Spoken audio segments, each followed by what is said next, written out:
Okay, so basically I had my Comet container that was here, and that's what I just drew here, without the holes. And what I'm doing is I'm just taking this guy, which is the same vessel, the same cylinder, except it has this top part. And I want to apply the top part here, and I want to draw it coming out of the center. And there's multiple ellipses. There's one ellipse here, one ellipse here, there's an ellipse there. There's even this top part has an ellipse. I might not get to that in this video, it'll take a long time. But how do you draw that? How do you draw this form coming towards you in space? In this case, it's going to be kind of coming towards you in space here, but there's no space because there's no spatial depth. It is a flat surface. So we have to make that illusion. So what we do is we connect this point with the back center point. Since I have all that information already there, all I do is draw it in, or connect those lines. So along this line right here is going to be the center axis line of the whole entire form. After that, and this is the tricky part, you can see how much space is here, even though this is a different object, but I'm gonna just kind of do a quick sketch of how big I think that this part is here, because it's gonna come out and it's gonna do this as well. It's not as big as I drew it there, but it's a little less, I'd say like right here.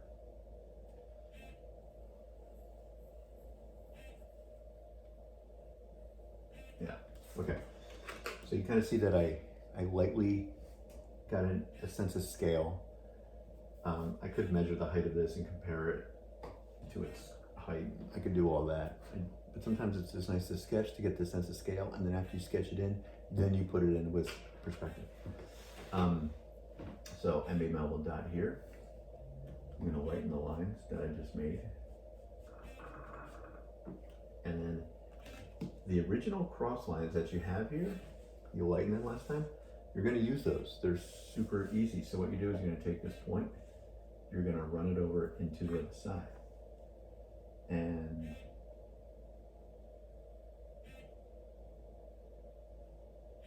looks like it should be something like this. I'm going to take it, and then once it runs into the diagonal line, then you drop a line down vertically.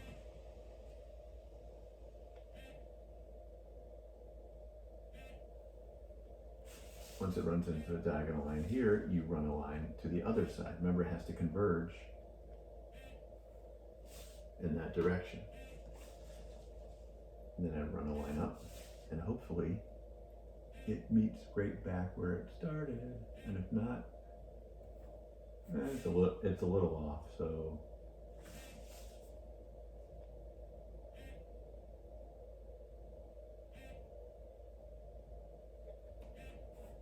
make some adjustments here. There we go. Okay. So I basically have my square that I'm going to create my circle from. And remember, I did my quick sketch to see where this would live within that space. But before I do that, I'm going to have to draw, basically there's another, because it's a double ellipse. One's out a little further. So what I have to do is make the box come out a little bit more. So what I'm going to do now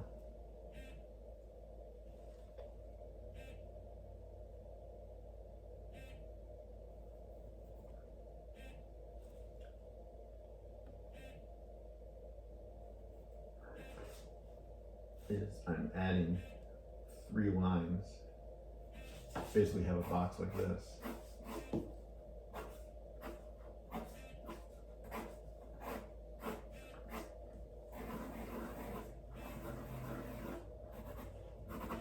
It's kind of what I'm doing down here.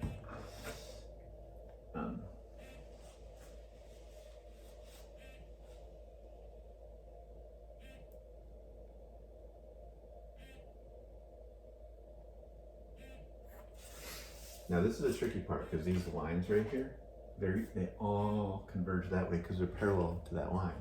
So all these lines are kind of converging. So this should angle a little bit towards there. This should angle a little bit towards there. Now in terms of thickness, I can just guesstimate that. I think it's about this thick.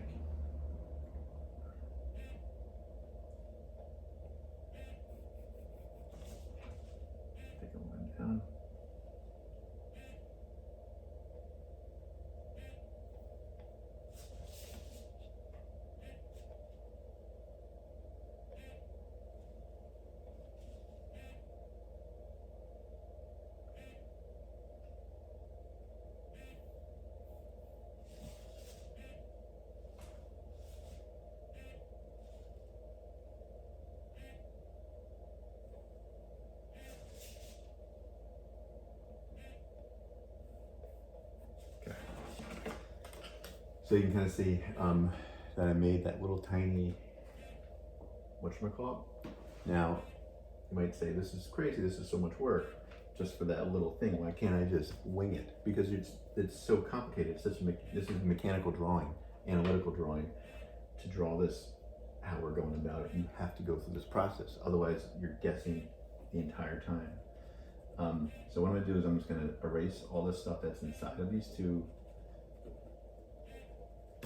rectangles so I can see what the heck I'm doing. And then I'm going to start to cross my corners and make my circles. Once I have my circles there, and I have my center here, because your center is constantly moving, then, not constantly moving, but it's going to be along this line, then I can start to figure this cone thing out. It's just a cone that comes towards me. That's it. It's really simple.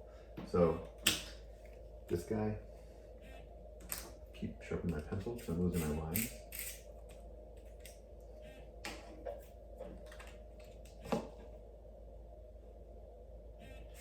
Basically,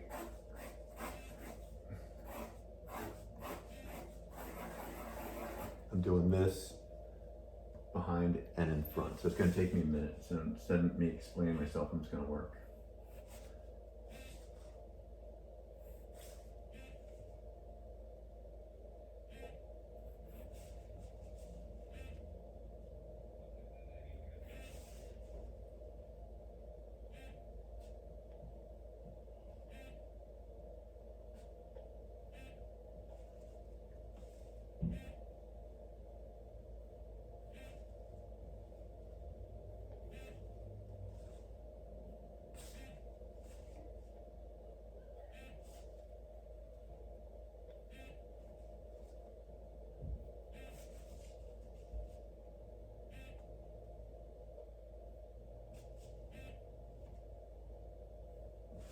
Okay, so you kind of see that little circle inside of there. I'm gonna do the same thing on the front.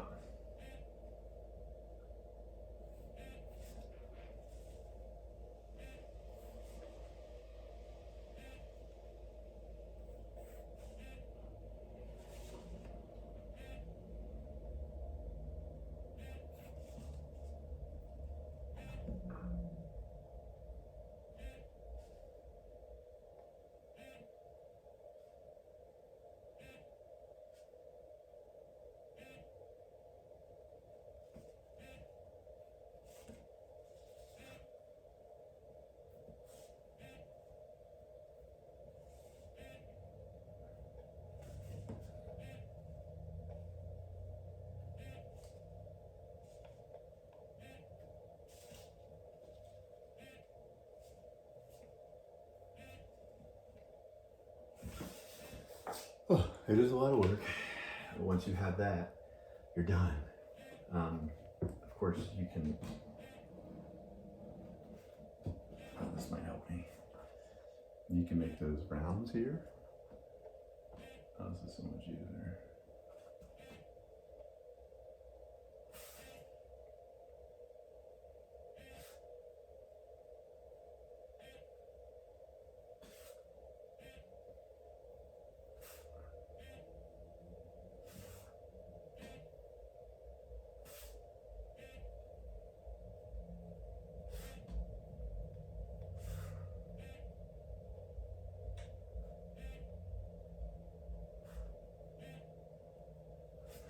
Okay, and then after that, you just basically connect the sides. And you kind of see it's coming, pulling forward. After that, your center of this one here, which is right here, you're just going to basically make a cone. It's going to look like this. Kind of comes to a point here. And this would be here, and this would be here. So it's kind of what I'm doing here really quickly. It's not the best idea, but you get that. So that shouldn't take me that long. What I do now, I'm good, it's only 10 minutes. It's just a little bit bigger. So what I'm gonna do is just sketch again, just maybe like a little tiny circle to get a sense of scale. It's like, it feels pretty good. So I'm just gonna go with right here. So once I put the circle in, I just kind of marked the highest, or the where it intersected that vertical line in the center. And then I'm going to use that, and I'm just going to wrap around. When it hits the corner, you go down. When it hits that corner, you go over. When it hits the other corner, you go back up. And it should match or come back all the way around. But the trick is to remember what the corners are. It's really hard to do.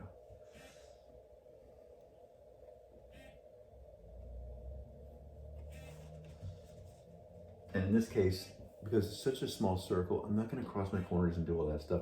It's so small that I can probably draw a nice ellipse inside of there. I might divide it in half. I'm not sure yet.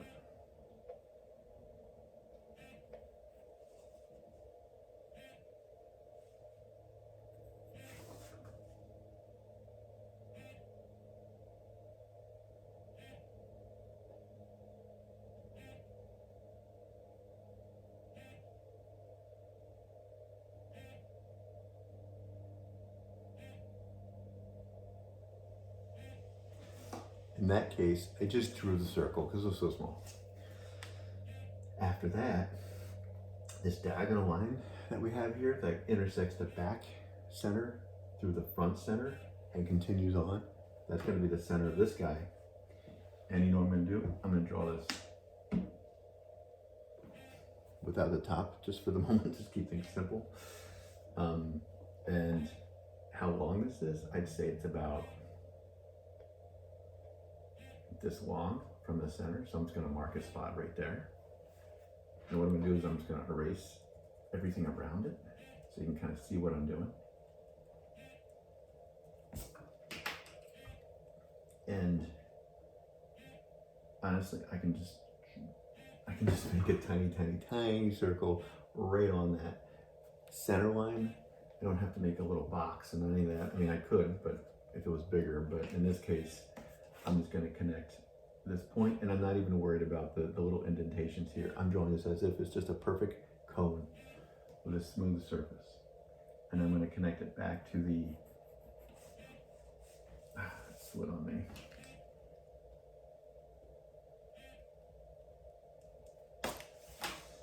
I'm going to connect it back to the widest part of the ellipse here, and I'm going to connect it back to the widest part of the ellipse here. And you have yourself a ketchup container or a mustard container, which might even be longer out to here. But you get the idea. It all shares the same diagonal line here. They all share the same center. And then when done and said, you can lighten up the other lines. And you can kind of see this thing forming.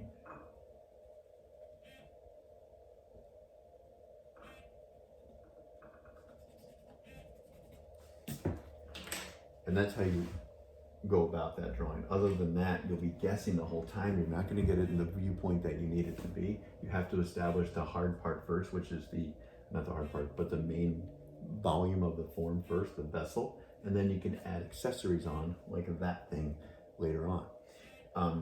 But you've done all the work just to add that thing on. It's not a big deal. All right, so I'm going to make another video with another object.